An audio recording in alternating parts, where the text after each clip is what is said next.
আপনারা ওই আইনে বলা হচ্ছে লাস্ট 5 বছর আপনাকে প্র্যাকটিসিং ইসলামের মধ্যে থাকতে হবে। Who will be the decide who is in practicing Islam or he not practicing Islam? K decide করবে? মোদিজি নতুন আইনে বলা হচ্ছে 5 বছর আপনাকে প্র্যাকটিসিং ইসলামের মধ্যে থাকতে হবে, তাহলেই আপনি নতুন করে ওয়াফ করতে পারবেন। এবার আপনি ধরুন আমাদের কথা বাদ দেন, পীর সাহেব, শায়েখ সাহেব, আমির সাহেব এরা কি আর নামাজ কাজা করে? আমাদের বিশ্বাস হলো নামাজ কাজা করে না। ইমাম সাহেব আমরা তাকে 3000 টাকা মাইনে দিয়ে যত পারি খাটিয়ে নিই, এটা উচিত নয়। তারও সম্মানিকটা ঠিক করে দেওয়া দরকার, তারও সম্মানটা ঠিক করে দেওয়া দরকার। যাক, ইমাম সাহেব কি নামাজ কাজা করে? ধরুন আপনার এখানকার ইমাম সাহেব গিয়ে বললো অফিসারকে যে আমি ওয়াকফ করব সম্পত্তি। ওয়াকফ দু ধরনের হয়, ওয়াকফে লিল্লাহ, ওয়াকফে আওলাদ। একাধিক ধরন আছে, আমরা দু ধরনের সাথে পরিচিত। এবার ওয়াকফে আওলাদটা কি? আমি এই বাজারে একটা দোকান কিনেছি বা 1 শতক জায়গা কিনেছি, ভ্যালুয়েবল প্রপার্টি, মার্কেট।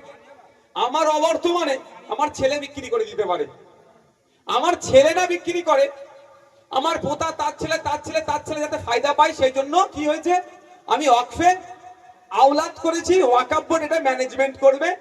আর ওয়ান্স ওয়াকফ অলওয়েজ ওয়াকফ, একবার যেটা ওয়াকফ হয়ে যাবে সেটা আর বিক্রি করতে পারবে না, তার অর্থটা ট্রান্সফার করতে পারবে না। তার ফলে কি ওই 1 শতক জায়গাতে আমার ছেলে তার ছেলে তার ছেলে তার ছেলে কি করলো, উপকার পেলো।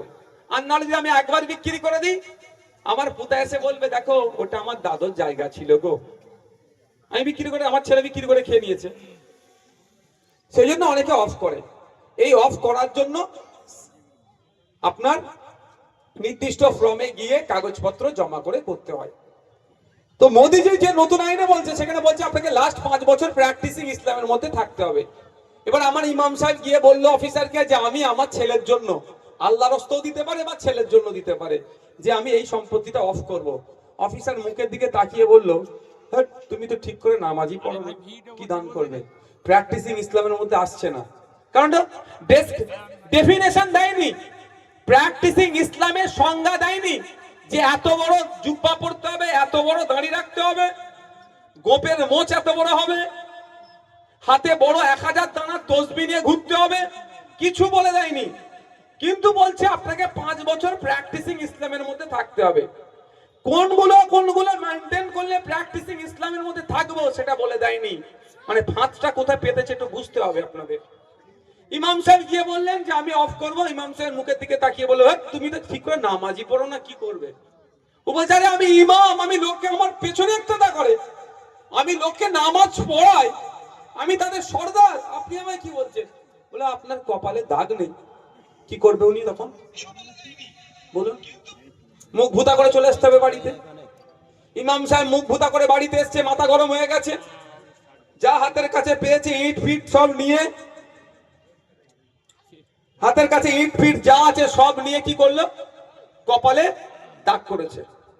শুনেন ঠান্ডা মাথায়, দাগ করে অফিসে আবার গেছে, এই দেখো আমার কপালে দাগ হয়ে গেছে নামাজ পড়ে পড়ে। এই এরকম আছে তো, 5 ওয়াক্ত নামাজ পড়েছে, অনেকের কপালে দাগ আছে, অনেকের কপালে দাগ নাই। তো ইমাম সাহেব কপালে দাগ করে অফিসে গেছে, অফিসারকে বলছে দেখুন আমার কপালে দাগ, আমি 5 ওয়াক্ত নামাজ পড়ি। অফিসার বললে এবারে 29টা রোজা হয়েছে, তুমি 5টাতে রোজা ছেড়ে দিয়েছো, তুমি তাহলে মুকাম্মাল মুসলমান হতে পারোনি।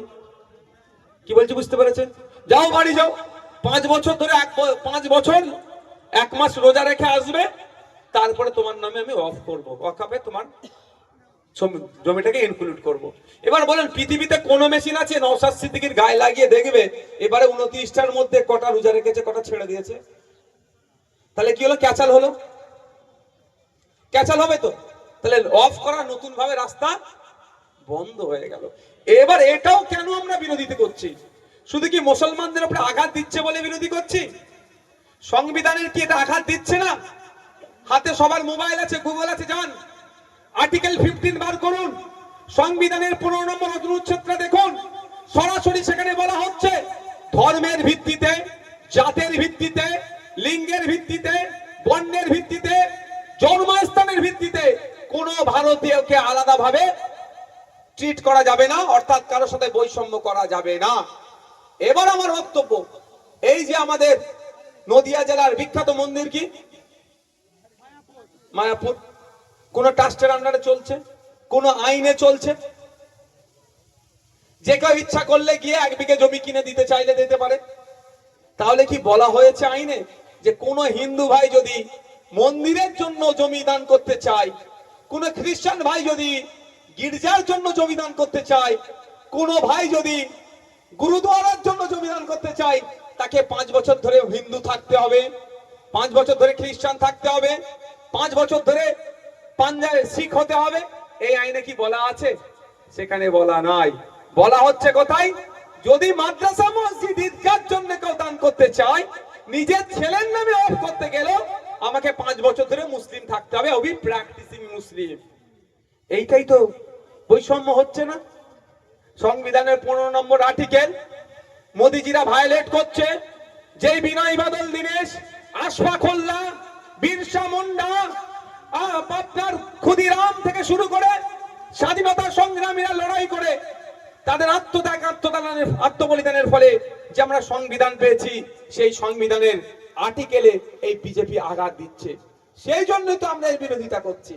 সংবিধান বলা হচ্ছে ধর্মের ভিত্তিতে আলাদা করে ভাগ করা যাবে না, আর এ কি করছে, মুসলমান হওয়ার জন্য আলাদা করে দিচ্ছে।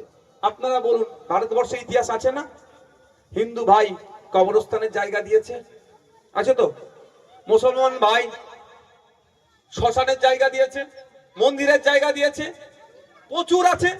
মোদি নতুন আইন করে নিয়েছে, এই যে সম্প্রীতি ঐক্যটাকে ধ্বংস করার চেষ্টা করছে, এর বিরোধিতা আমরা করছি। বন্ধুগণ,